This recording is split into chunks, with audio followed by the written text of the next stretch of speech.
Good evening and welcome to the Sherdog Radio Network recap for UFC Fight Night 223, Song versus Simone, also known as UFC Vegas 72. I'm your host, Ben Duffy of Sherdog.com. Do not adjust your screens. I have switched places with Keith Shillan. That is not Keith Shillan. That is the man, Adam Duffy, the editor in chief of the Georgia State University Signal, Signal. and a multiple time co-host on this show. Adam, how you doing this evening? I am doing great, Ben. Thank you so much for having me. It's great to be back. It's been just under a year since I was last here, and it's fantastic. Yeah, It appears you choose to come out only on Caio Bajalio Fight Nights, which I completely support that decision. It is a cause for celebration for all of us. In the main event, Song Yadong won a pretty impressive performance over Ricky Simone, outstruck him in increasingly dominant fashion over 4 rounds before knocking him out early in the 5th. Talk to me for a sec about this one. Who did you pick going into this, and whether you got the overall pick right or wrong? Did anything surprise you as you watched this fight? I picked Song by decision going into this. I part of that was because Song in my eyes was more of a known quantity. I just watched a lot more Song Yadong fights. And so that was in my head definitely when making the pick. But I mean, especially like in like the days building up, I thought Simone really did have a shot, especially since we've never seen Song take on such a good wrestler before. I thought it would kind of go that way where, it would just be about Song being able to stay off the back of the cage, not, be susceptible to those takedowns from Simone, and then, have his moments on the feet. And I mean, it essentially went exactly that way. I think Simone didn't, especially. I don't think Simone put it as much of a pressure on the takedowns as he maybe could have. But I do think that he was trying to work it out on the feet first, which he wasn't able to get really. He wasn't able to have a whole lot of success there. Song looked really good tonight. Yeah, I agree. I had Simone in this one. I even said on the preview, I think Simone's going to win a decision, and I think this is going to be the night that we realize that Ricky Simone was built for 5-round fights all along. I don't mind getting the result wrong. This is a chaotic sport, but what disturbed me was my whole take on the fight was proven wrong by the end of the first round. I figured Simone would establish that furious, frantic takedown assault early, and maybe he'd be the one getting Song reacting to level change feints, and it would make his striking game run off of it. But he tried maybe 2 takedowns in the first round. Song stuffed them both. And from there, it was Simone biting on all the feints. It was actually Song walking Simone into the cage so he could light him up with punches. Yeah, I mean, it's great that Song got the finish, but even if he hadn't, even if round 5 had just been another rerun of rounds 2 through 4, this was looking like one of the better performances of Song's career so far. I shouldn't be surprised, but I was surprised at the size and power of Song. He looked visibly bigger than Simone, and that's not normally a game ender for Simone. He's made his wrestling game work against bigger people before, but there's something about that power. Even before he knocked Simone out, even before he hurt him bad at the end of the 4th round, Simone just was not willing to engage. He clearly was concerned about running into an uppercut or knee or something. But yeah, the things that make Ricky Simone great never really got untracked. And that turned it into basically a 4-round showcase for the things that make Song Yadong great. 100%. I think we've sort of seen that in a You went mute there for a sec, Adam. You're still mute. Kyle,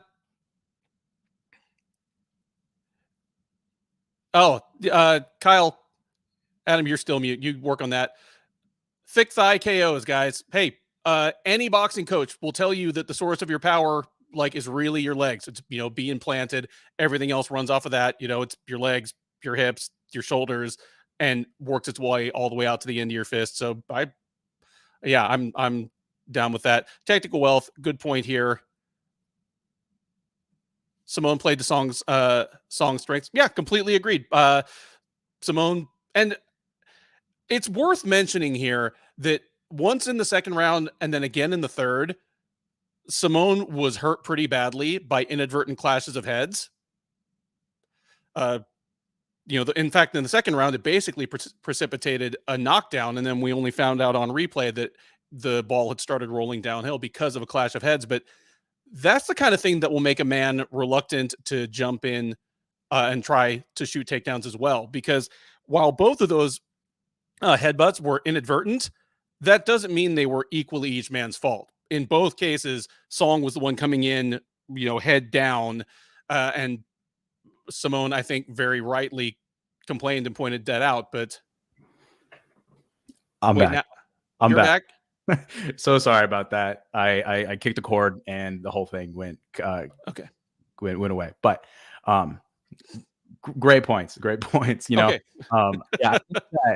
And sorry, I didn't mean to cut you off with what you were saying, but in terms of the X's and O's, the strategic, the tactical breakdown of this, if Keith were here, he'd probably have a few more things to say than me. He's much more the X's and O's guy. He's the guy that's, got a lot more actual boxing experience. He'd have something to say about Simone, slipping to the inside rather than the outside, this and that. Here, is there anything else you want to talk about in terms of the actual fight before we kind of talk about what it means? Yeah. I have a few points, and I was getting to something, I think, before I messed up. But so I'm trying to rerail my train of thought. But I was going to say that we've seen a lot both in this main event and in our past one with Curtis Blades and Sergey, that when one fighter is clearly the better wrestler, they still have to get respect on the feet before they can get into that. And I think that a few of those really well timed sort of shots while Simone was coming in from Song, it sort of immediately set the standard for Simone to be really wary about coming in. And I think that just got worse as he kept, timing him with good shots that, didn't seem to like really hurt Simone up until like the later rounds where he was getting dropped by some of these, but put it in his mind, put the fear in his mind that that takedown was going to come at a cost. And so I think very good game plan from Simone. I think his wrestling defense specifically, even when when the entries did sometimes get in, I think was really impressive. And so I think he's definitely been working on that, which for a guy who's 25, I think he's only going to get better at that. A guy who's 25 and has been working out literally since he was 18 years old with Uriah Faber, Chad Mendez, and Joseph Benavidez. The three of the most relentless takedown artists of their eras. I'm sure that basic takedown defense, defending chain wrestling is something he's had lots of work on. And I'd be very surprised if anybody ever gets that guy with a white belt guillotine, considering that, Team Alpha Male kind of pioneered the modern use of the front headlock series. I think he really channeled Team Alpha Male tonight, in that Uriah Faber in his corner, just sort of getting that energy to help get that finish over Simone. Yeah, completely agreed. Going forward, they gave Song the mic. Obviously, he called. He just sort of took the shotgun approach, showed off his fancy new English. And called out several people. He called out Marlon Vera. Of course, he and Vera have a fight in their past, which he won very narrowly, and it was contested as 145 pounds because it was on short notice for one or both of them. He called Sean O'Malley's name out, which, it's kind of like people between 155 and 170 calling out Conor McGregor. It's kind of the winning Super Bowl quarterback, I'm going to Disneyland thing. If you win at 135 pounds, you might as well shoot your shot with O'Malley because presumably that's a payday. It's multicolored panties night. Yeah. Oh, that's an unpleasant thought. Okay. If you're listening right now, what do you think should be next for Song? Is he right back in the title discussion? Or are you still concerned after the Sandhagen fight? Because for those that don't remember, his last fight was against Corey Sandhagen back last September. He lost after the fourth round on one of the worst cuts in high-level MMA in all of last year. And that cut was opened up early. So he fought with that cut the whole time. Obviously, that's going to change your approach to the rest of the fight. I'm not calling it a fluke. There's every chance that Sandhagen would have pieced him up anyway. Keith Shillan, or whoever is impersonating Keith Shillan and saying Bo Nickel should be next for him. Get out of my chat. Like, tell me what you think should be next for Song. Are either of those call outs appropriate? Should he be calling out Vieira? Should he be calling out O'Malley? I'm of the mind. I mean, I'm the old school guy here. If you just won and you won big in the main event, why are you calling out a guy that just lost? Mm-hmm. And Marlon Vieira just lost. I mean, I think it's a great fight. I want it as a fan. I'm just surprised that Song wants it. Mm-hmm. If I'm Song, I'm calling for a title shot, even though it's completely unrealistic, or, you know, I'm calling for the loser of that at least, or I'm calling for a title shot. Exactly. I mean, you shoot for the stars, you'll hit the moon, right? I think that, and I think, you know, bantamweight is such an interesting weight class because it just doesn't make any sense anymore, especially in that top 10, you know, with like your usual sort of book benchmarks of like trying to match people on wins with people on wins and the momentum of everything. And then also trying to avoid like rematches unless they're like exactly necessary. Like a lot of people in the bantamweight top 10 have already fought each other. I mean, Ricky Simone's already fought Rob Font. Song Yudong's fought both Corey Sandhagen and Marlon Vieira. And so you're just with those two things, it narrows your options down a lot. And to say who Song should face next, you kind of got to look at the rest of the division and like kind of predict what might happen. Because right now, like nobody in the top 10 is booked to fight each other, but there's some like indications as to what they might make. Personally, what I want to see most, the thing that conventionally makes the most sense is, and what I would like to see too, is Rob Font, you know, coming off a win, a good knockout win over Adrian Yanez, pretty much two people in the top 10 who haven't fought each other, both coming off wins around each other in the rankings. That's the thing that makes the most sense. But like I said, bantamweight doesn't make sense. And so you could really do anything. Two things I'd also like to see are Petr Yan. You know, he's coming off of 2 losses, but you know, to 2 of the best, you know, the 2 best people in the division. So, or, you know, numbers 1 and 2 in the division right now and the champ. And so that's kind of like that. Is he still top 5 material? Can he still hang around? And I think they're sort of meeting at a crossroad there. And so there's so many options and everything works. You know, there's not a name you compare against his that doesn't like scream like amazing fight. And so, you know, Rob Font, Petr Yan, give either of those to me.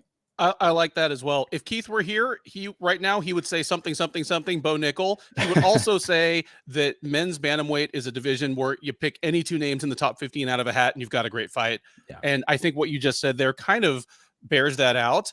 And the specific names aside, it's obvious that you think of him as one of the top 7 or 8 guys in the division right now, because you're naming names that are either just exiting the top 5 because of losses or are just hanging around right outside the top 5 because of wins. I love the idea of the Font fight. That works for me, man. Yeah, what are people saying? I mean, we've got Song versus Merab. I think Merab is going to have to wait to see what happens between Aljo and Cejudo. Like, because if Cejudo wins, it's Merab versus Cejudo. You know, 100%. Yeah, 100% immediately. You'd have the whole Sarah Longo rivalry thing that, you know, they'd talk the hell up, and that would probably precipitate Aljo leaving for 145 anyway. We got Montel Jackson's name coming out for both these people because he, of course, won spectacularly last week, putting Hani Yahya at least a little further out to pasture. That's definitely a stretch. I don't know if Jackson is ready for that yet. I'd like to bring him along a little, you know, a little more carefully.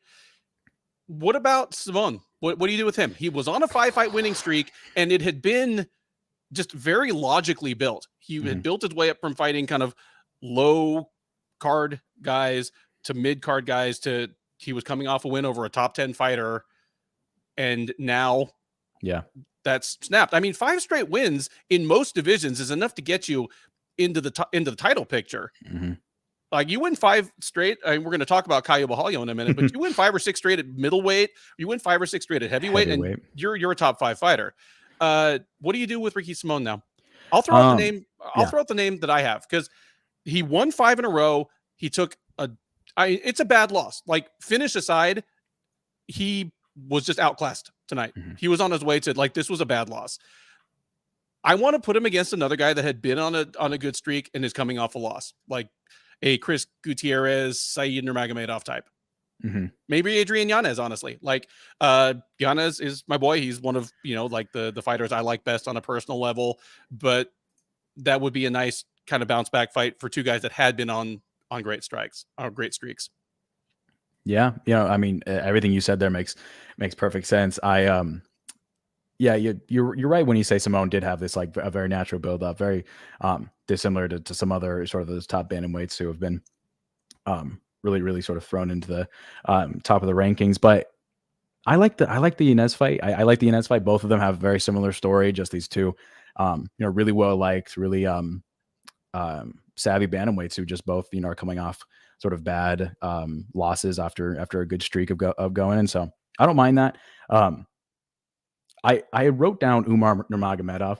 That was more that's definitely Yeah, a tough one, and then but I do think that'd be an exciting fight too. agreed. Any other general thoughts on this one before we move on to the co-main event? Um, got a bunch of notes here, but none of them are super crazy. Obviously very interesting with how with the sort of inadvertent fouls that happened throughout the fight. But besides that, pretty cut and dry. Just really, it was Song Yadong's night tonight.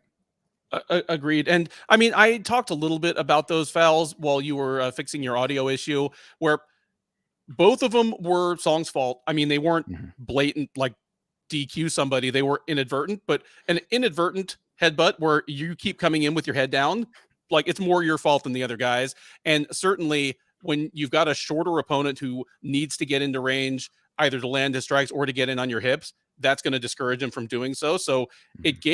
it gave him an advantage, but I don't know. It was too good a performance by Song for me to lay it all at the feet of a couple of headbutts. Like that's my Yeah. that's my thought on it. Yeah, I'd agree with you for sure.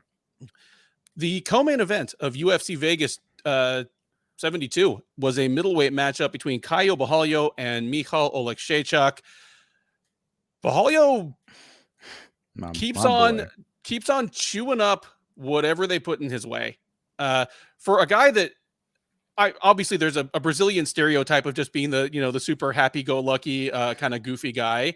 Like, that's one of the Brazilian archetypes, along with like the really angry, salty one who like wants to shove all the time. He's the happy archetype, even by that standard. Like, he's a pretty whimsical dude. I commented to you offline during uh, the event that his tattoos all look like he passed out at a party at someone's house, and his friends just went to town on him with a Sharpie. But damn if he doesn't just keep smashing everything they put in his way.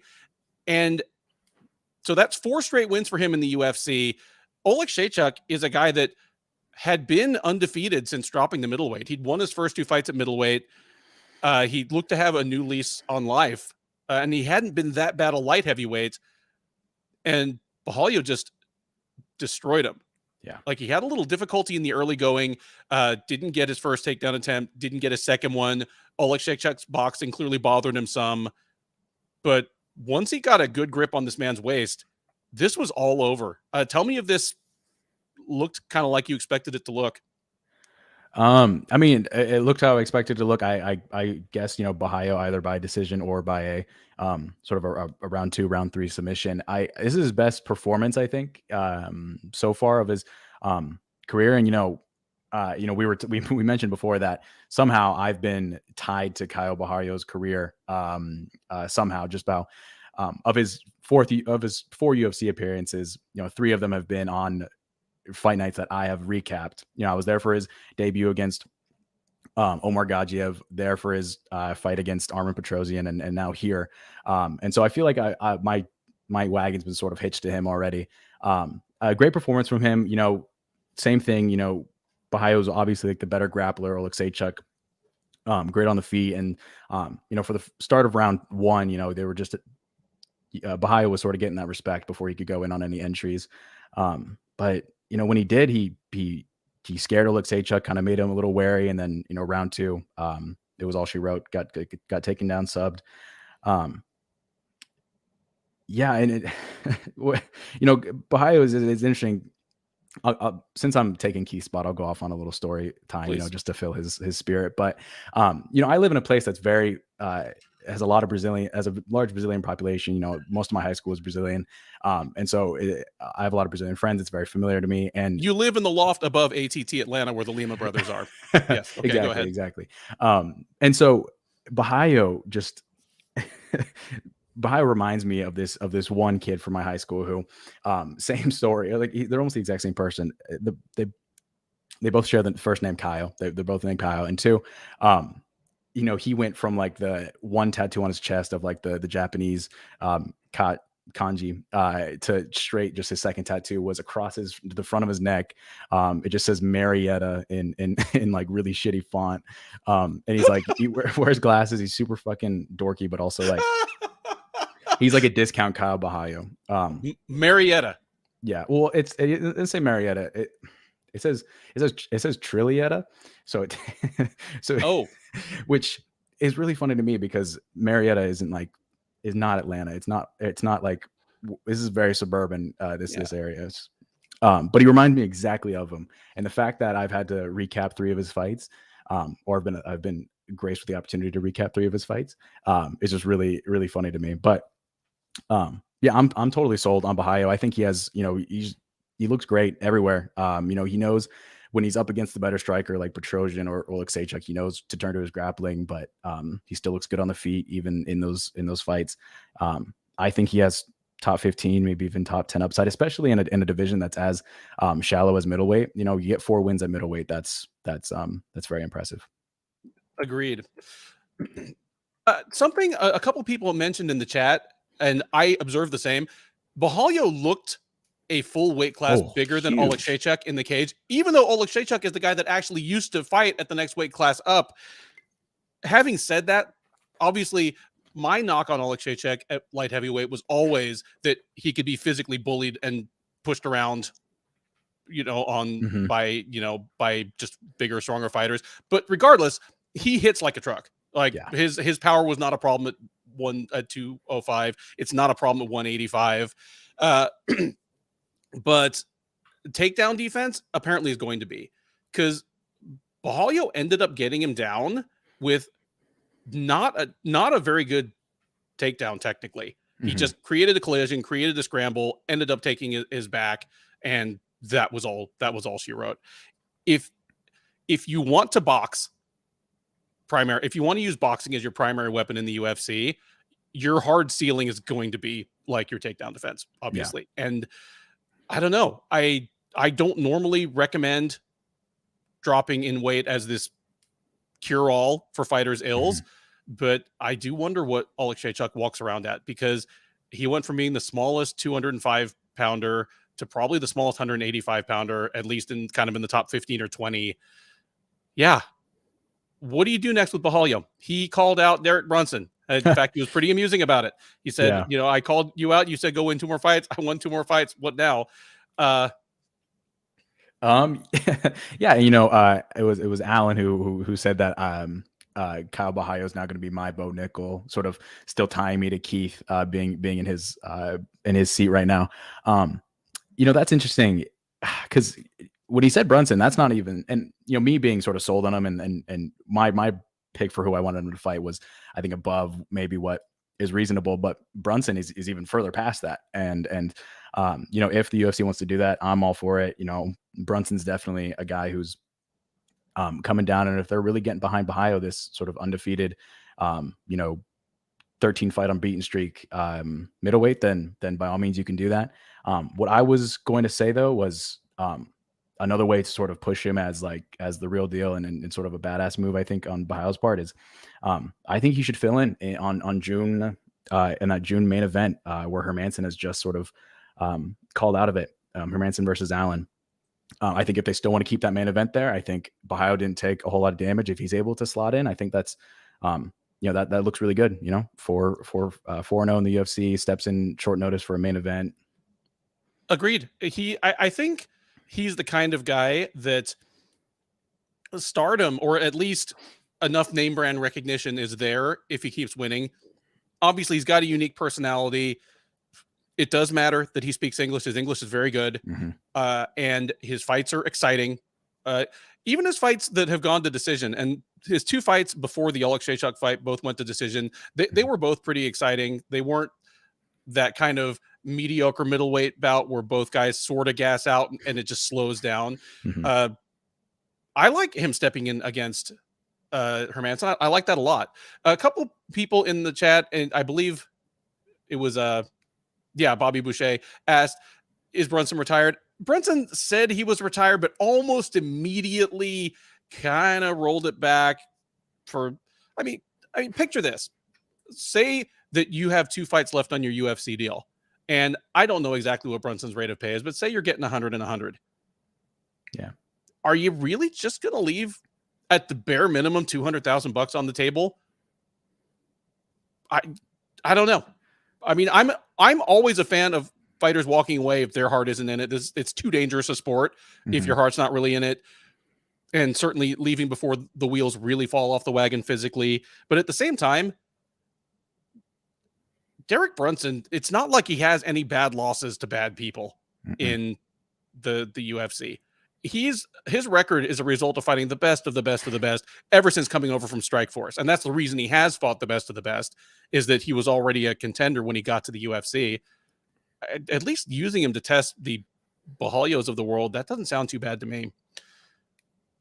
Any other thoughts on this one? No, I'm only picturing the sort of in a year, maybe 2 years, fantasy matchup of Bajalio versus Bo Nickel, and just seeing how me and Keith, our sort of avatars in the sport, collide with one another. Well, I'll sit out that recap so that you guys can just have it out. Exactly for them. Last thing I'll mention, Michal Olekshaychak is still just 28 years old. He has not even reached his peak in terms of physical strength and power yet. So yeah, I'm not calling quits. I'm not cutting bait on him as a potential future contender either. I mean, he had stuff that he did really well before he got to the UFC. He's had some growing pains, or I guess some shrinking pains. But yeah, I'm definitely not like putting quit to the Olekshaychak experiment either. Not at all. Not at all. I mean, Bajalio being such a good grappler in the middleweight division is an important thing, and that speaks to how the middleweight division is typically pretty weak in the grappling division, and so I think department. And so I think Olekshaychak definitely still has promise in that division. I don't think he looked in certain moments he did looked good. He was throwing really hard against Bajalio. I was really worried that he was going to clip him when time some of those jumping knees and just absolutely floor my guy. So yeah, I think he still has potential upside. I think he can get into fun fights if you match him up with the right guy. Outstanding. Moving down to the feature fight, we stick around in the middleweight division. Rodolfo Vieira looking for a bit of redemption, looking to come back from his loss to Chris Curtis against Cody Brundage. Vieira was one of the bigger favorites on the card coming into this. He was at least a 2-1 favorite at the beginning of fight week. I picked Vieira to win this one, but I freely admitted that it had bad, gruesome upset written all over it if just a few things broke one way or the other. And for about 2 minutes there, it looked like gruesome upset. Yeah. Brundage lit him up with punches to the point where Vieira went for a desperation single. Brundage stuffed it, and then in that kind of stalemated position, Brundage was pounding him to the point that the ref was telling Vieira to move, which is usually the 10-second clapper of I'm going to stop this fight. But man, there are fighters who will always have a puncher's chance. Derek Lewis always had a puncher's chance. Rodolfo Vieira has a grappler's chance. If he gets on top of you and he's not completely gassed or knocked like 80% of the way unconscious, this fight is over. Anything surprise you out of this one?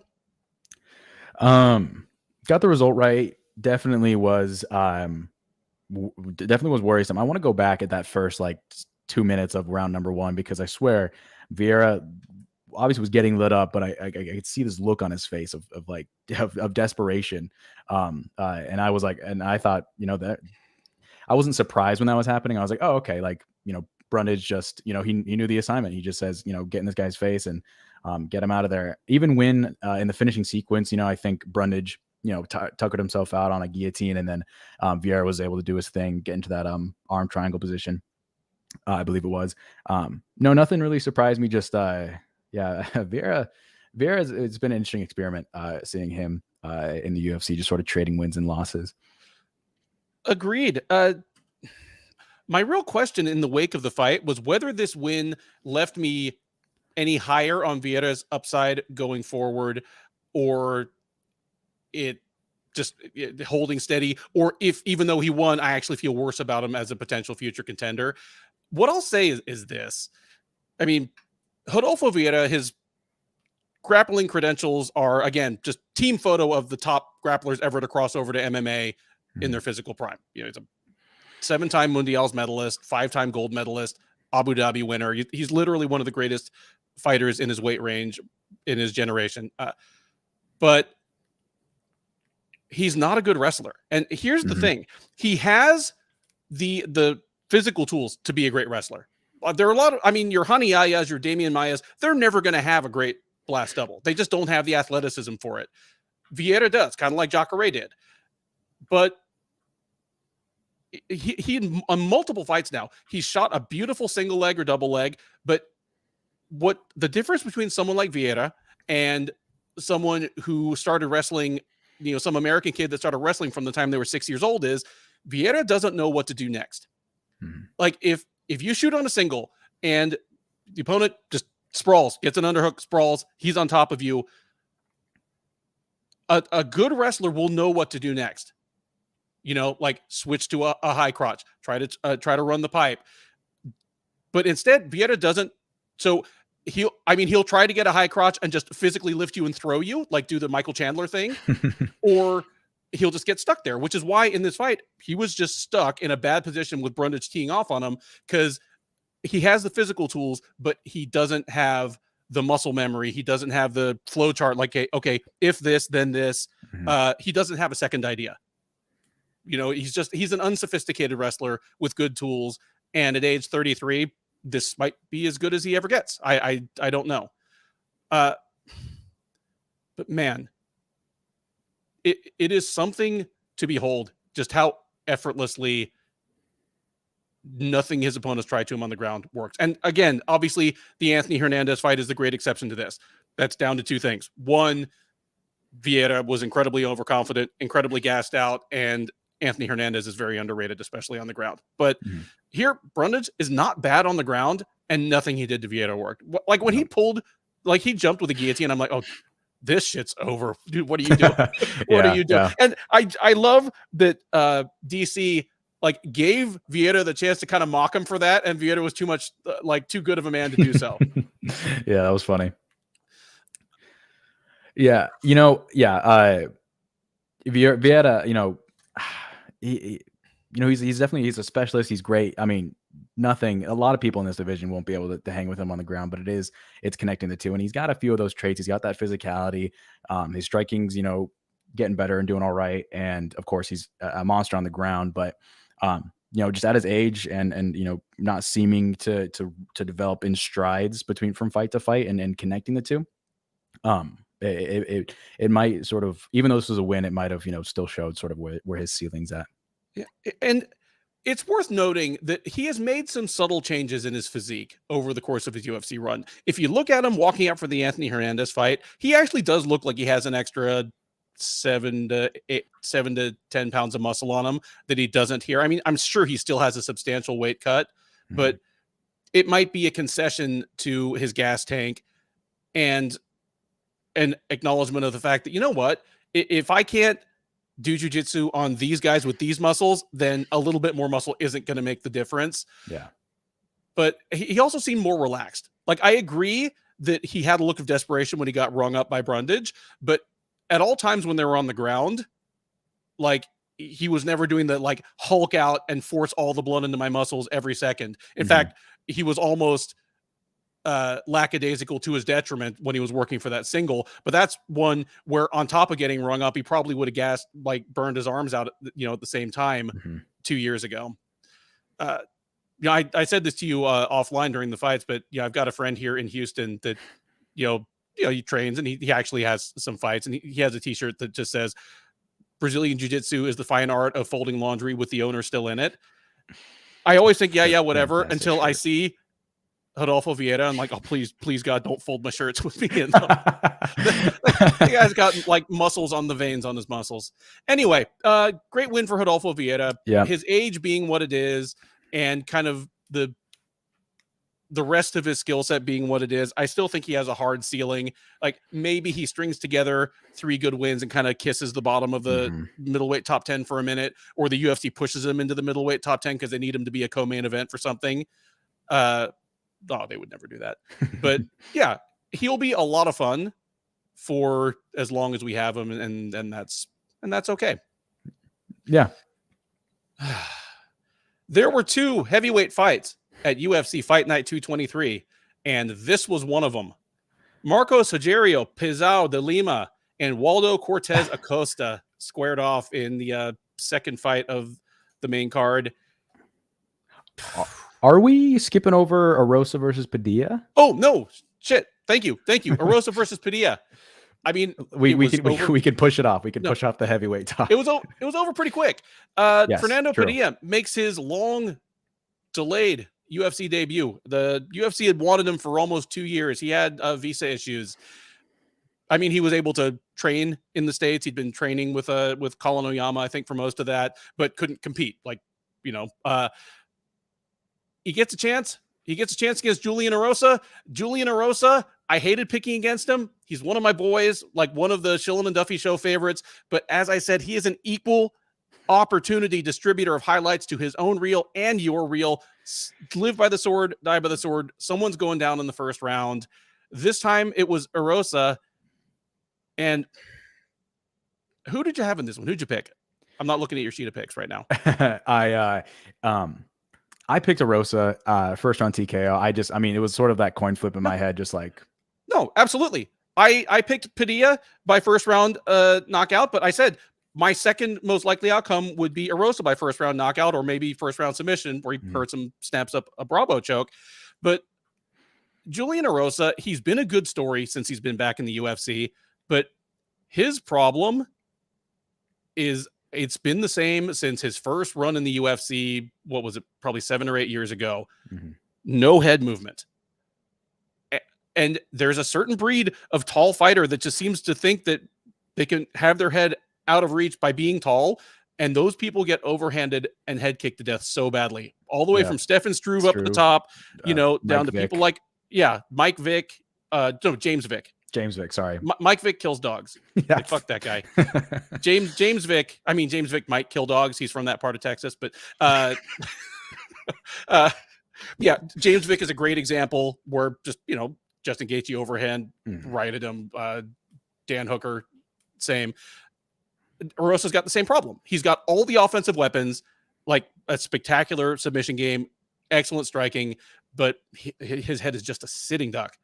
And Padilla found it. I mean, spectacular win. Any thoughts on this one? I mean, so I picked Erosa just as much of like I know this could go either way. I know you picked Padilla, so I just wanted to have something to talk about if one of us was wrong. And Padilla showed, he even though Erosa didn't make himself a moving target, Padilla was still very accurate on that finishing sequence. And just an exciting fight. We'll see, where Padilla can go from here. But this was actually one fight that I had gotten up to like grab something to eat like real quick. And like after the end of after I'd almost fallen asleep during the previous fight. And I come back like 5-10 minutes later and I'm seeing ads for after the Erosa fight. I'm like, I could have sworn we would be in the middle of like the first round. And so always fun to see a spectacular finish. Yeah. Marcus Mustard puts up Juicy J. Oof. I hope he's been smart with his paychecks. Here's the great thing about Julian Erosa. Erosa won, I think he went 2-1 or 3-0 last year, but 2 of his opponents in a row missed weight. Steven Peterson and Hakeem Dawodu both missed weight, and both of those were fight of the night. So he got part of their purse and double bonuses. Because if you get in fight of the night, you miss weight, your opponent gets both halves of the bonus. He flat out said, I bought myself and my mom each a house with what I made last year. I'd love my opponents to keep missing weight. So yeah, That's I think he's been pretty fantastic. smart with his paychecks. You know, he's out there buying houses for himself, buying houses for his mom. Uh, yeah, Good for him. good for him. And again, he is a treat to watch. He guys never smelled a boring fight. I mean, unless he smelled the octagon right when he walked into it after De Lima versus Cortez Acosta. And he's just going to be a joy for as long as we have him around, even if we've probably already seen his ceiling. One last thought on it. Did you have any problem with the stoppage? Oh yeah. I know I texted you about that. I mean, it's always the thing of Erosa was not getting out of that. He was going to get 2 or 3 more of those before he was out. And I guess you can say, give him those shots, but are those 2 or 3 punches to put him out 2 to 3 months off of the back end of his sort of life? And so, it's like he wasn't going to get out of it, but you can call it an early stoppage. Yeah. I mean, I agree that, I understood why Erosa got up and immediately started protesting. He's welcome to appeal. That never goes anywhere. But yeah, I get it. But subjectively, he was toast. Ironically, it would have been almost better if it had been stopped like 5 seconds before, because it became a bad look when he kind of tumbled and stood back up, and then Tonioni's is rushing in there. So yeah, he was toast. But yeah. Those sequences are always like always get refs on the edge of their seat when like they go out, come back up, go back out, come back up, and you're just like, it had all the recipe for that. But I mean, he's gonna need that. He's gonna need those like shots in the bank if he's gonna buy any more houses for his family members. So I think he'll appreciate it in the future. Agreed. Ben Cooley makes mention of the pendulum that Keith talks about, where like there's a swing where early, there's late, anywhere in there is acceptable, and then there's stuff that's outside there. In the interest of giving full credit, he grabbed that from Nolan King of MMA Junkie, a good dude, friend of both of ours, but specifically for Keith, someone that he knows from the Northeast. Okay, the fight that I for some reason tried to skip Padilla Erosa to talk about. I was just tripping over myself to get to this walrus slap fest. Marcos Rogerio de Lima took on Waldo Cortez Acosta in one of the 2 heavyweight bouts from UFC Vegas 72. Ironically, this was the better of the 2 on paper. The one that, frankly, de Lima is a borderline ranked heavyweight. Marcos Rogerio de Lima wins a decision, wins the first 2 rounds in pretty one-sided fashion, coughs up the 3rd round, but not enough to make the scorecard suspenseful. Well-deserved 29-28s all around. I hate this fight. I hate both these fighters, not on a personal level and not forever. I just hate them both right now because Marcos Rogerio de Lima got a good win, handed a promising heavyweight prospect his first career loss, and I feel worse about him. I feel as though Marcos Rogerio de Lima could have finished this fight in the 1st round. I feel as though he could have finished it in the 2nd round. And the whole time, the UFC booth is saying what a smart fight he's fighting. I thought it was the opposite of smart. I thought he was probably 2 or 3 leg kicks away from really starting the ball rolling against Cortez Acosta when he shot a takedown in the 1st round. And then again in the 2nd round, he just ringing him up with leg kicks. Where Cortez Acosta, he's starting to overreact to the leg kicks. You can tell his leg's about to buckle. And then again, from there, you jump on top, you punch him in the face 5 times, and it's over. He shot a takedown again. And in both cases, it was a nice takedown. Like the one in the 2nd round, I think, was just a nice, well-timed double leg, just reactive level change, picked the man up, dumped him. But you know what? All that did was give the man a break. It gave his opponent a break from what was really working. I just you're so right. And I was thinking the same thing in the 1st round. Just like, we always say leg kicks are an investment, and they are, but it's almost one of those investments where you have to invest a certain amount for them to sort of matter at all. Where like I remember when he shot in on that 1st round after like just thudding the leg kicks, which is obviously like, if you look at Cortez Acosta, that's like the thing you're gonna do. Like, oh, he's super heavy on the lead foot, like only like straight up boxes. Like you're just gonna tear apart that leg. And I just thought like like the first 5 that hit were amazing. Like, go for another 5. Like, he's not.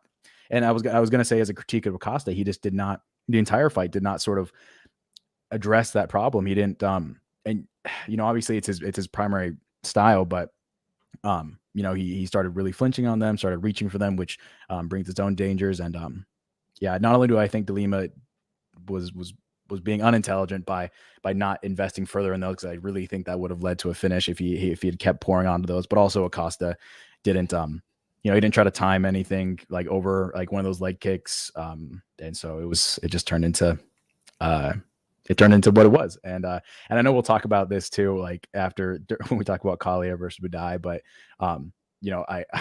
I said to you during that fight that we should petition all unranked heavyweight fights to just be limited to 5 minutes.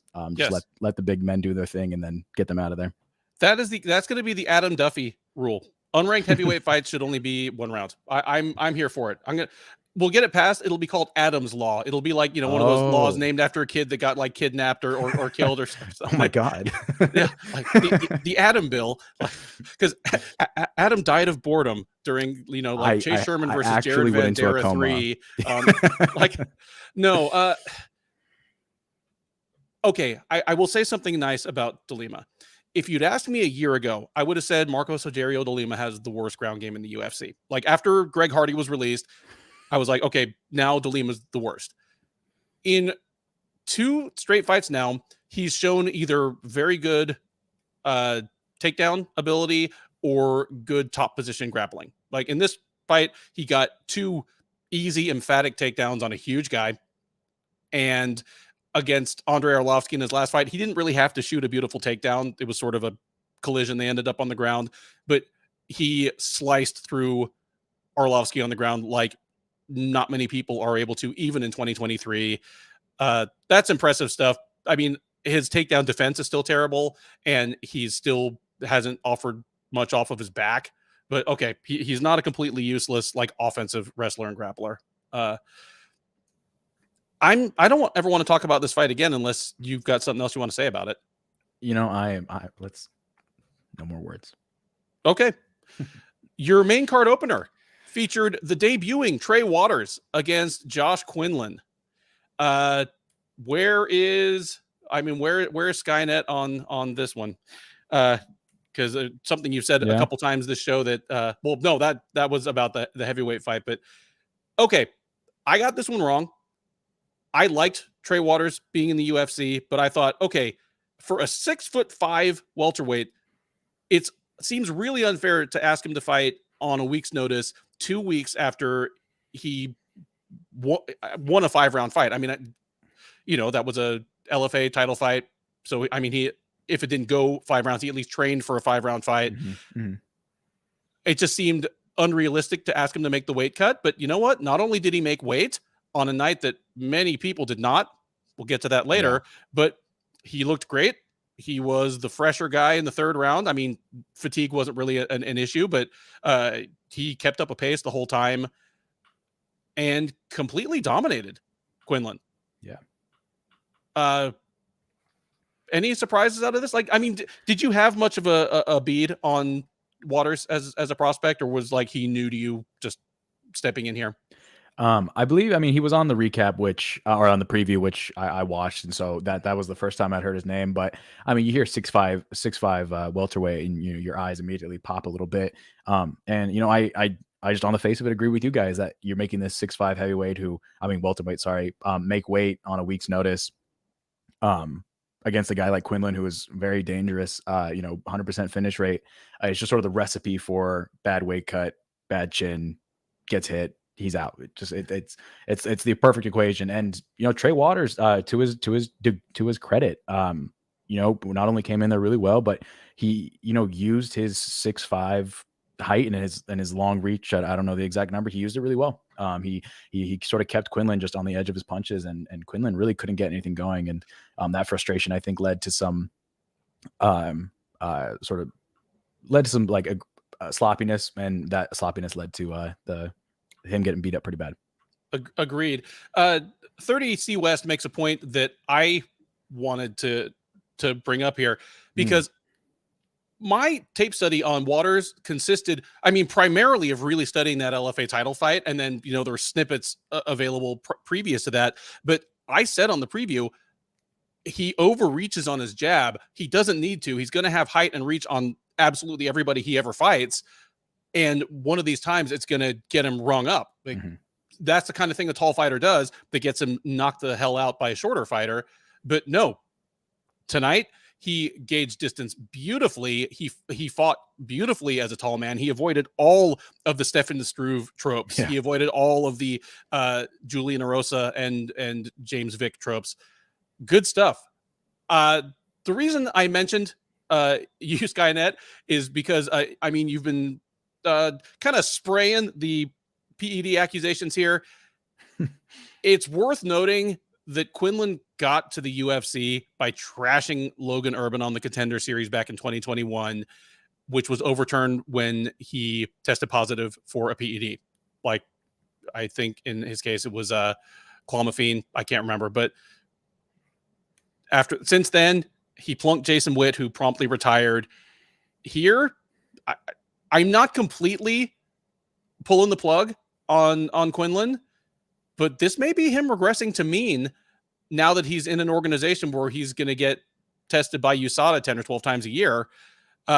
Maybe this is just what he is. And if what he is isn't enough to make that left-hand fastball go against UFC level fighters, then he's not going to be around for very long. But I don't normally go that route when judging fighters, but if you're somebody that already has an established PED bust on your record, I think it's open to speculation.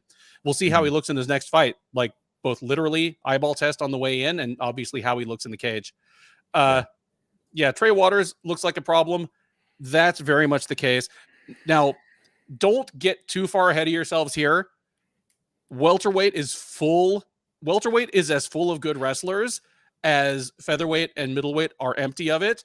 And anybody in the top 25 right now is kind of like licking their chops for this man who's, got like 60-inch inseams. And so center of gravity is like at their chest level. Yeah. Takedown defense is an issue for this man, and it's going to define his ceiling in this division, but he at least proved that he belongs for now.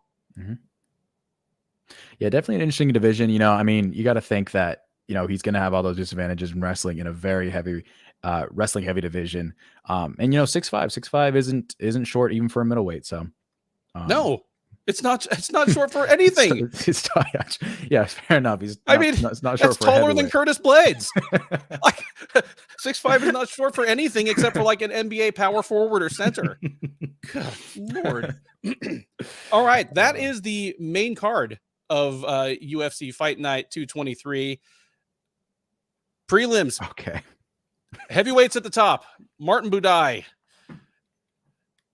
Jake Collier. I said to you during the fights that this looked like a physical challenge on The Biggest Loser. Okay. We're going to give this card a grade at the end. Letter grade based on quality. But I'll say right now that this was a tale of two cards, because the main card was mostly pretty good and the undercard was mostly terrible. And what made the undercard terrible is it featured the worst tendencies of heavyweight MMA, the worst tendencies of women's bantamweight MMA, and the worst tendencies the worst case outcomes of short notice catchweight bouts.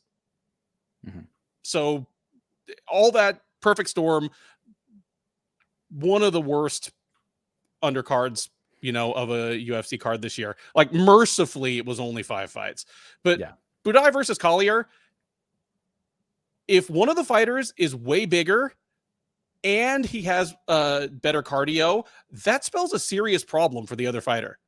The Jake Collier fun time at heavyweight, it's kind of over. When he first came back and he was, obviously looked very different from his light heavyweight self, he was surprisingly nimble and spry and athletic for the 260-pound guy, and his gas tank seemed at least to be good enough. But that's over. He's proven to have a gas tank problem at this point, and nobody's cardio is great at heavyweight except for Cain Velasquez. But like, Collier was the better fighter here for one round. In the first round, his speed and power advantage clearly gave Budaj problems. Mhm. But after that, he got tired, and Budaj didn't have a speed disadvantage anymore. I mean, like, give me some X's and O's here. Tell me, like, what you took away from this. I mean, you're totally right. I mean, Collier, his whole transition up to heavyweight brought with it, he still has this speed from being in a lower weight class. And it seemed like maybe even though he's carrying all those extra pounds, that he might still be able to, he might still have, light heavyweight cardio. But, he's just sort of proven that, once that gas tank runs out from carrying all that extra weight, then the entire advantage of coming up here to heavyweight is lost. And Budaj was able to, just take over, which, yeah, God, I remember I texted you this during the fight too, but my little brother came in to watch the fight with me, little 7-year-old. He likes watching them. He thinks they're fun and everything. And I was pissed that he came in for this fight. He didn't come in for the fight before or the fight after. He comes in, he sits down, he just sits with me for a few minutes, and he's just like, he says like, "What's going on?" And I'm like, I couldn't tell you, buddy. Like, there's no interest. There's no. He likes seeing people get plunked and dropped, but this was just not that. This was not that. It was not a great fight. How do you feel about Budaj going forward? Do you see any contender potential there, just on being gigantic, titanic dude with some basic skills? Guy. Or, I mean, heavyweight's wide open. There's like we and they definitely sort of toss each other in like the bottom 20 to 30 heavyweights in the UFC. It's pretty open. He has wins over Chris Barnett, which is a bigger name sort of outside of the top 15 of heavyweight, and he's undefeated in the UFC. So I don't think he has top 10 upside. I think he might lick like the bottom 15 if he's able to put something together, but I don't think just his sort of size and his sort of gamer brain is going to be able to get him over against any significant heavyweight. Agreed. I didn't see anything here that would make me think that he's a future contender. Just before that, Cody Durden took on Charles Johnson and put on a 3-round clinic of takedowns and back control. Took Johnson down in all 3 rounds, took Johnson's back in all 3 rounds, and in each case, basically that was all she wrote. And this wasn't some lay and pray or stand and pray. I mean, he took his back standing really in the first 2 rounds. It wasn't really a stand and pray thing. It's not as though Durden was doing just enough not to get reset. I mean, Johnson was having to defend himself constantly from choke attempts, from punches wrapping around the front of the guard. I mean, 125 looks like traffic is set to start moving again. What do you think of these guys? What do you think of Durden in particular, your winner here? Yeah, I picked Durden to win, and it was the story going in was Durden is a lot more explosive than Johnson, but Johnson has proven that he's can set a good pace for all 3 rounds. And I was just expecting Durden to at least do enough in the first 2 to solidify it, and then I didn't think he'd get finished in the third, but he put on a real clinic. And these are 2 guys who sort of fell prey to the Mokaev hype train as it was coming through. Durden having the getting beaten easier by Mokaev, which sort of puts in your mind the sort of MMA math that Johnson may have had the advantage, but no, I mean, he put on a really impressive performance. Like, after the first round, when he came out really hard, backpacked him, kept the body lock for like 2 minutes before dropping it. I thought, wow, that was a lot of energy expended. That's sort of my first note. And I was worried to see how that was going to go into the next 2 rounds. But I mean, both of them looked equally tired, but Durden was just able to keep doing his thing. And no, really impressive performance. I will say though that whatever Johnson did to his hair, I'm 100% doing to mine. No, I have to.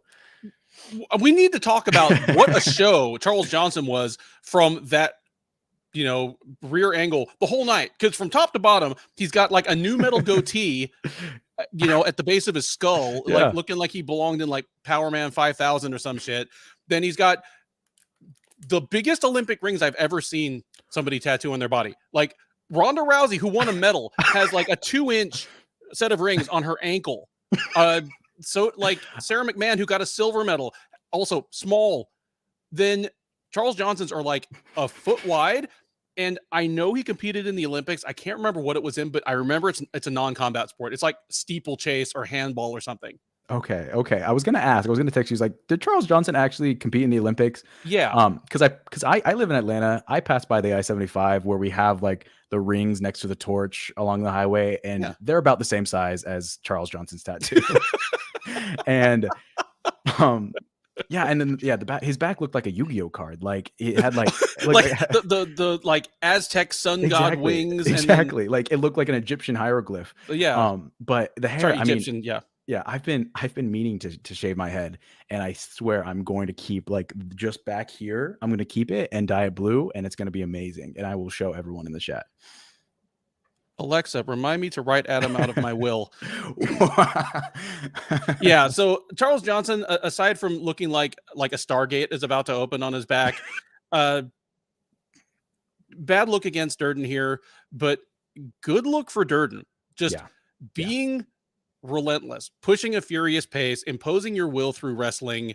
Those are good things to be able to do at flyweight. And all the time that he spent on Johnson's back was time that Johnson wasn't able to box him up on the feet, because the one extended stand-up sequence they had, kind of the first half of the third round, Johnson was tagging him. Yeah. And my whole mind was, oh man, are the wheels going to fall off of Durden's wagon here and we're going to have a great comeback win? But nope. Durden got back control again. That was all she wrote. And I even thought he won the round. So good stuff for Durden. And he avoided saying anything ignorant on the mic. We'll take the small victories where we can get them. Prior to that, the weirdest shaped person in the UFC, Irina Aleksyeva, made her debut against Stephanie Egger. It was the third of 3 straight catchweight bouts to open this card. They were intended to meet at 135 pounds. They met at 140 pounds. I picked Egger in this one. I didn't change my mind once I saw the weight miss, but Aleksyeva looked great. Egger was in control of the fight. Then she goes for a takedown. Aleksyeva rolls for a knee bar. Egger defends briefly.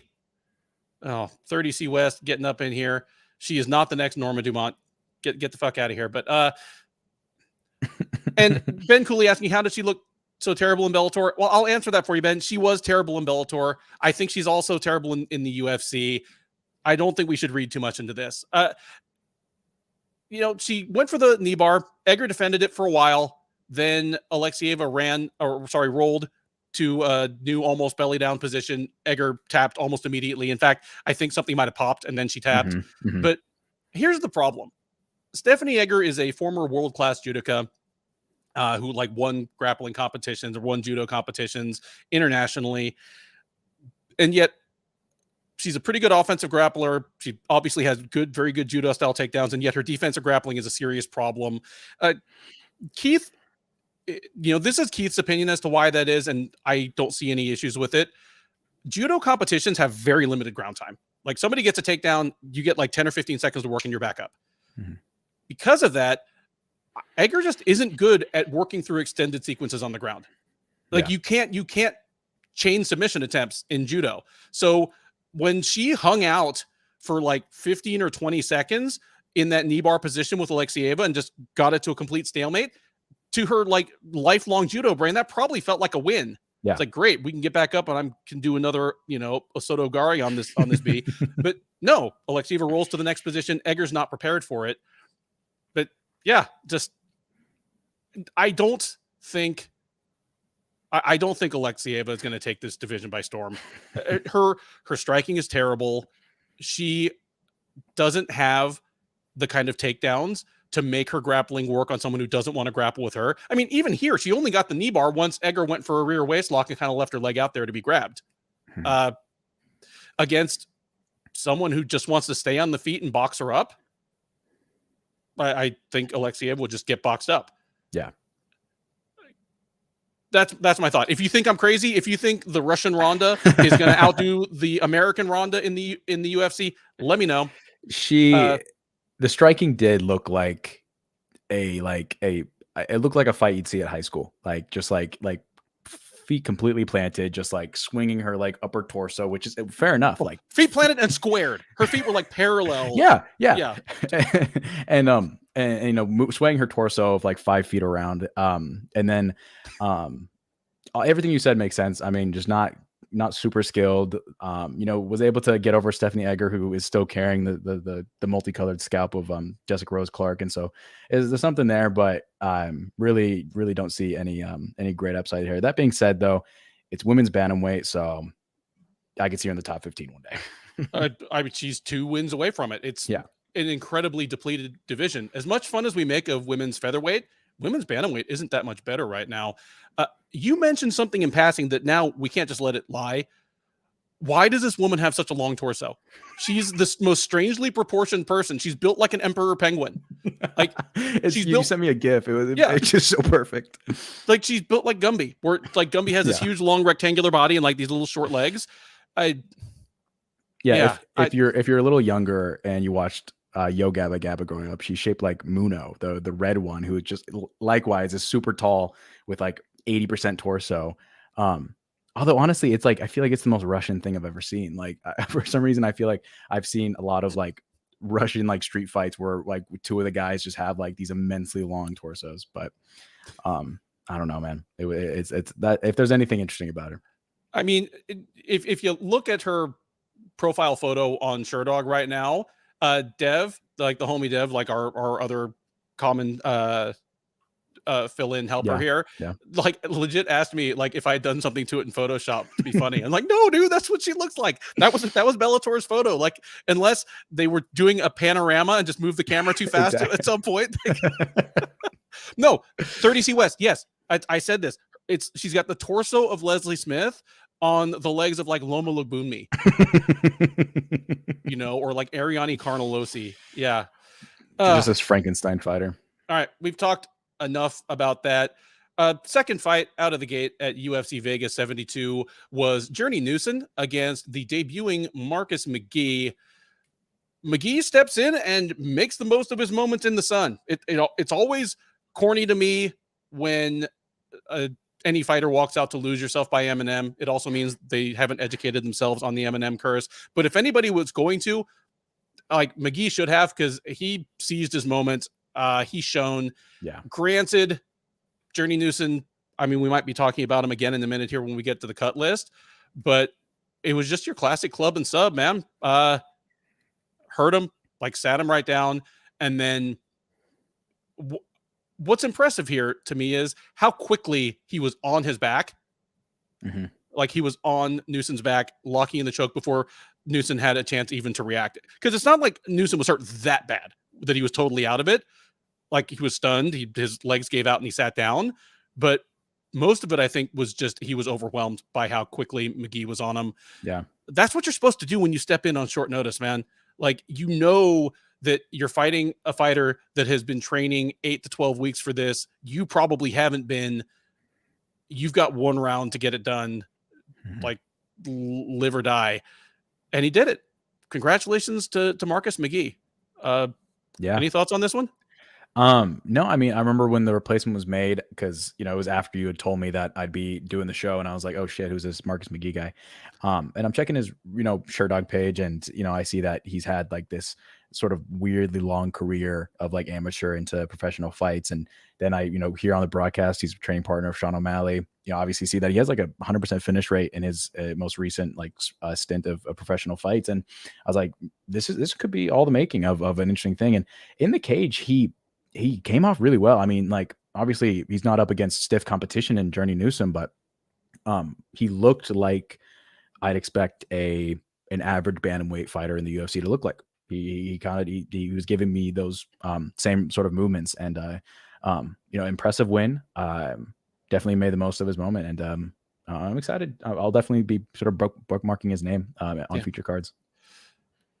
Yeah. Ben Cooley nails it. MMA Lab has a solid stable of guys. They really do. They do good work down there. Just a real solid coaching staff and a big enough pool of good fighters now that their star fighters get real high quality rounds. Mm-hmm. And if they need someone on short notice, maybe they'll become the new the new glory MMA and fitness without the federal case, where they're able to provide short notice opponents, to high level promotions really easily. Who's Sean O'Malley's head coach again? The redhead at MMA Lab, right? Santino DeFranco. Yeah, I think so. I was picturing him in James Cross's position. But yeah, I mean, if this is the person getting in rounds with O'Malley, I can see sort of how, like, even though he's only just like 7-0 now, that he's got a lot of experience in. If you're doing rounds constantly with Sean O'Malley, I can't imagine Journey Newson holds much terror for you. Yeah. Prior to that, the first of 3 catchweight bouts to open up this card. This is the most excusable catchweight ever. Haley Cowan versus Jamie Lynn Horth, scheduled as a bantamweight fight. Cowan misses weight. She weighs in at 137.5. So this is contested at 138-pound catchweight. That is forgivable because this was Haley Cowan's 3rd weight cut in 8 weeks. I mean, yeah, if you have to make weight 3 times in 8 weeks, unless you're on tough, you're living in the tough house, something has gone terribly wrong. I can't fault Cowan too hard for missing weight here. I can fault Cowan for just not having any more ideas once her basic approach didn't work, because this wasn't a short notice fight. She knew she was fighting Jamie Lynn Horth. There was tape on Horth, and from the tape on Horth, you knew that she was surprisingly big and strong in the clinch for a flyweight, and she kicked a lot to all levels, legs, body, head. She loved kicking, and those things worked on Cowan.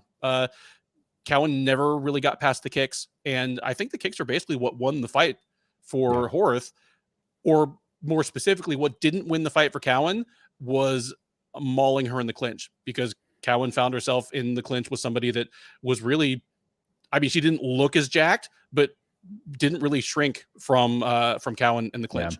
Yeah, really muscled around. I'm tired of talking about Haley Cowan. I like Haley Cowan. I've met her. She's a Texas girl. Like, I met her all the way when she was on Dana White's Looking for a Fight like 5 years ago. Wow. But man, I've previewed 3 Haley Cowan fights in 8 weeks. Now I'm recapping one, and it was kind of a bummer. I mean, here comes Horth. It's 135 pounds. So there's anybody is 4 fights away from the top 10. Horth is 33. She doesn't have a ton of time to work, but she's got some. Yeah. And hey, you put Horth against Oleksiva, and Horth just has like 4 feet of torso to kick at. And I think she it's a large target area. Yeah, it's like, huge target. Just, it's like she's kicking her in the 19th rib. People have 19 ribs. She has 19 ribs. She has 19 ribs. I don't know if anybody in the chat's watched Attack on Titan, but I'm just picturing a bunch of the skeleton underneath that. But she does. That's actually a perfect thing. I don't know if anybody in here is an anime fan, but Attack on Titan Titans, like the big naked like monsters, like they have proportions similar to Oleksiva. Now I'm picturing Oleksiva's exactly, just picking up Stephanie Egger and just Well, okay, that's it. That's the 11 fight card of UFC Vegas 72. We've talked about each fight, several of them in more detail than they probably deserved. Now it's time to get to the fun stuff. Shall we start off with the cut list? Yeah, sure. Okay. Well, for those of you who are new to the show, the cut list is simply your hosts here giving the UFC permission to cut one or more fighters. That sounds like a bad thing. It is a bad thing for the fighter in question, but that's the only way that this crop of new fighters from the Contender Series or your local regional promotion can make it in. So it's the circle of life. How many fighters do you have on your cut list, Adam? I tentatively have 3 fighters on my cut list, but I'm pretty confident on 2 of them. I have 2 for sure. And in fact, you know what? Nope. I just have the 2. Okay. So I'll tell you my 2. And then if they don't match up with 2 years, blah, blah, blah. First one to go for me would be Journey Newson. And I feel a little bit bad doing that when he lost on short notice to a short notice opponent. But nonetheless, he's 1-4 with 1 no contest in the UFC. In his favor, the 1 no contest was him plunking Domingo Pilarte and it getting overturned for cannabis, which I don't think should count. But on the other hand, it was knocking out Domingo Pilarte. He wasn't the UFC level bantamweight either, so it just doesn't help him that much in my mind. Yeah, I think Journey Newson can go back to the drawing board, go back to his regional scene. Maybe he makes it back. Is Journey Newson one of yours? Yes, Journey Newsom's journey in the UFC has come to an end. I like what you did there. So name me one of yours. It's the whole naming convention things. I think the time has come to retire the prototype. Finally, I don't think Jake Collier. He's now like I did the math when I put him on the list, but I think he's 2-5, or he's below 500 in the UFC. And I think he after this bidet fight, I think I gave him permission to cut him. Yeah, Collier is 5-8 in the UFC now. He's 2-5 at heavyweight. He has lost 3 straight. If Keith were here, he would stick up for Collier because he thinks that Collier should have won that decision against Arlovsky, but he's not here, so he's cut, and so is Bo Nickel. Who else did you have? I think I put it on I don't remember why I wrote it, but I put Erosa down. But I don't think that's what the UFC will do, and I don't think that's actually what I want to do, because even though he is perhaps on a skid, and this is his 3rd loss in a row, I believe. I mean, even if he's losing, he's still putting on fun fights, and so I put him on the list, but I don't think he should be cut. Yeah, I'm with you there. It'll take a lot for me to want Julian Erosa to be gone, but even if he leaves, he'll be back. He's the first fighter I know of to complete the hat trick of joining the UFC through TUF, through Dana White's Contender Series, and as a late notice COVID replacement in 2020. So he knows all the doors into the UFC. I assume he'll pull the "I have nude pictures of Dana White" card if he gets cut again. So he'll be back. What are the other options? But yeah, so that's all that's on my cut list. All right.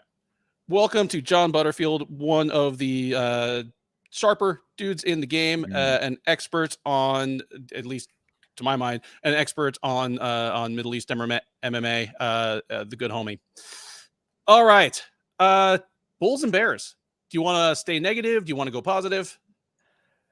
Man, this is a tough one. We'll go. The Bulls are more exciting this time around, so let's go with the Bears to get out of the way. Do you want to go first? Yeah. The Bears is an interesting one because, sure, some people disappointed tonight, but a stock can only go so low. And so I was some people sure went down, but there wasn't a whole the overall drop wasn't what is insane. I put my number 3 Bear, is Collier. Just showed that this sort of experiment up at heavyweight is having middling success, and losing against Badai in that way is a tough one. I put Erosa down as a Bear as well. Great fun fights every time. Highlight reel every time for somebody. But going 3 in a row, a really impressive run over guys like Charles Jourdain and Hakeem Dawood, who was really good. But these last 2 fights have shown that he is just sort of that sort of fun, sub 20 ranked featherweight. And then my number 1 was Acosta. Undefeated heavyweight. Is exciting on the face of it, but I think against not terrible in De Lima, I think he just didn't show that he could. I think if you're in the Acosta corner, De Lima is going to shred at your legs, and to not be really training for that. It didn't really seem like he was trying to address that at all, which disappointed me. Agreed. My Bears, I agree with all yours, so I won't add 3 other whole ones to it, but I will definitely add Josh Quinlan. Again, this is a guy Mm, that had a certain amount of buzz coming in. High level fighters from LFA. LFA isn't what it was 4 or 5 years ago, like the obvious king of feeder leagues, but it's mhm, still one of the better ones. Quinlan had plenty of sizzle, and he not only lost, but just looked bad against a fighter who had excuses to look bad mhm. and didn't. So bad look for Quinlan. Yeah. Maybe spells the beginning of the end of his shine as a prospect. And I will got to throw in Simone. I don't Mm, normally go to the main event on these, but yeah, bad that he got TKO'd. But even before the TKO happened, this was one of the worst performances he's put on, just in terms of getting outclassed, not making adjustments, and mhm. us kind of really seeing what the reasons why he might not make it to a title shot in the bantamweight division, like Mhm. actual limitations. Not okay, I got caught by Uriah Faber or Yeah. something like Yeah. that, but I just legit got outclassed by a better fighter who's also younger. The Yeah. Bulls, things that were good. I mean, some of these are things that I don't know if they were good so much as their opponent was more bad, worser. But one that's definitely Bull, Fernando Padilla. Uh, he looked sensational. Even if you disagree with the stoppage, he absolutely put it on Julian Erosa. And he's at an age where Keith would point out, if you have a year and a half off, you can make really good use of it. You can Mhm. change your body, especially if you're in your early 20s. You can add new skills. You can sharpen the skills that you have. From what we saw in under 2 minutes, all those things seem to be the case. He absolutely looked different physically. He looked like a skinny kid Mhm. in his last fight. He looked like a full-on big featherweight here, and then just dynamite, accurate striking to Yeah. hit a moving target like Erosa as he's staggering backward across the cage. True. Just nail him with accurate punches. That's beautiful stuff. And give me Rodolfo Vieira. Okay.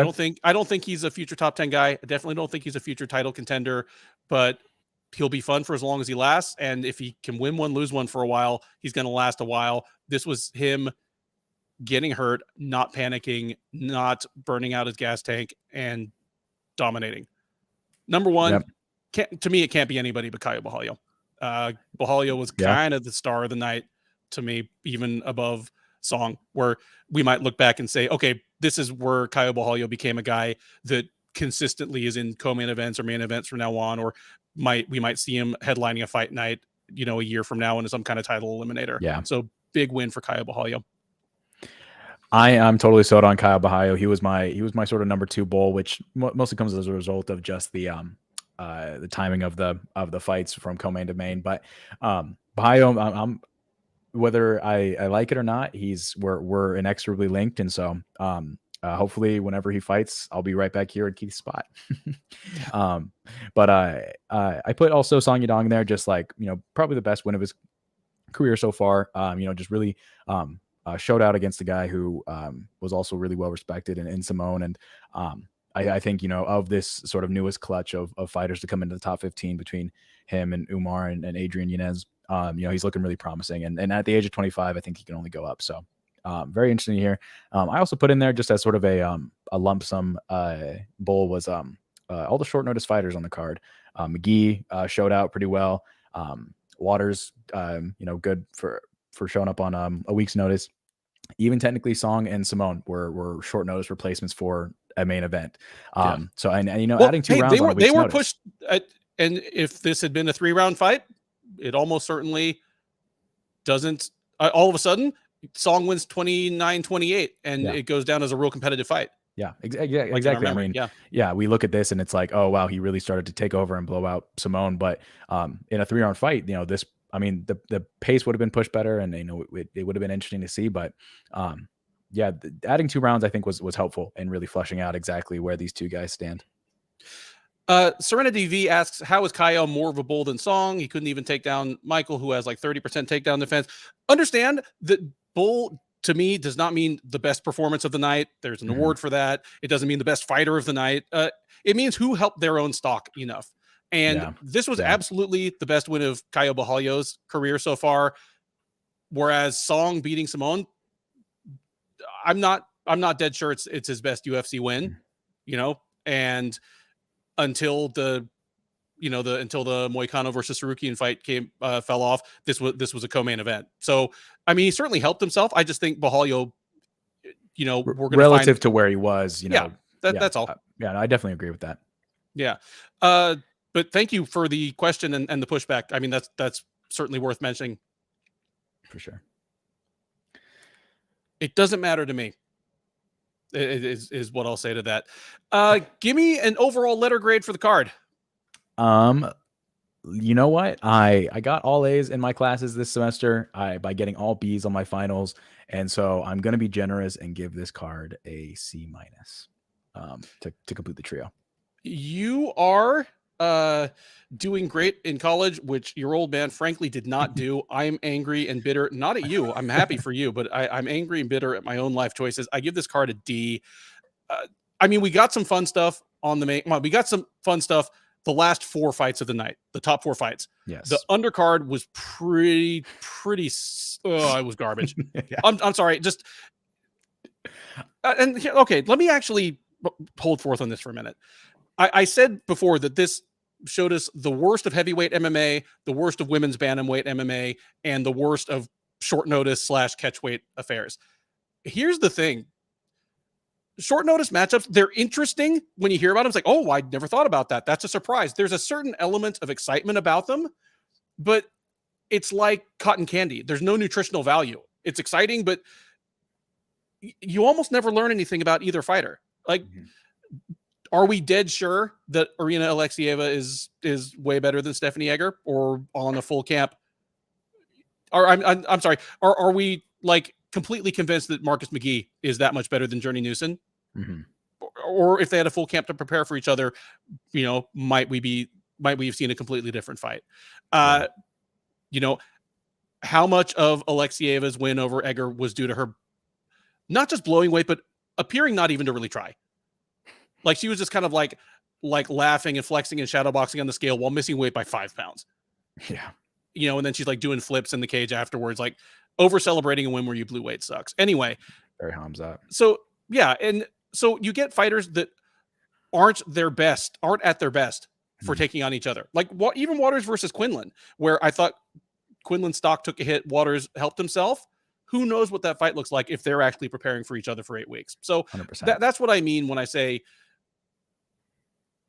it's the worst of what you get out of that kind of matchmaking. And obviously I'm not faulting the UFC. They have to do what they have to do to get these fighters their contracted fights. But yeah, I give this card a D. There were 2 terrible heavyweight fights on it.